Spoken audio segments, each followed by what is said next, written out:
ধরেন আপনি কারো গীবত করেছেন, নাউজুবিল্লাহ, কারো সম্পদ আত্মসাৎ করেছেন, কারো প্রতি জুলুম করেছেন, কাউকে গালি দিয়েছেন, চুরি ডাকাতি করেছেন, ছিনতাই করেছেন, অন্যের সম্পদ আত্মসাৎ করেছেন, কাউকে ধর্ষণ করেছেন, অর্থাৎ অন্য কারো সম্মানহানি করেছেন, জান মাল ইজ্জতের হানি করেছেন। ধরেন আপনি কারো গীবত করেছেন, নাউজুবিল্লাহ, কারো সম্পদ আত্মসাৎ করেছেন, কারো প্রতি জুলুম করেছেন, কাউকে গালি দিয়েছেন, চুরি ডাকাতি করেছেন, ছিনতাই করেছেন, অন্যের সম্পদ আত্মসাৎ করেছেন, কাউকে ধর্ষণ করেছেন, অর্থাৎ অন্য কারো সম্মানহানি করেছেন, জান মাল ইজ্জতের হানি করেছেন।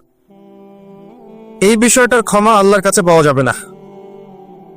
এই ক্ষমাটা ওই বান্দার কাছে নিতে হবে যে ভাই আমি আপনার গীবত করেছিলাম, আমাকে মাফ করে দেন। ভাই আমি আপনার সম্পদ চুরি করেছি, এই নেন, ফেরত নেন।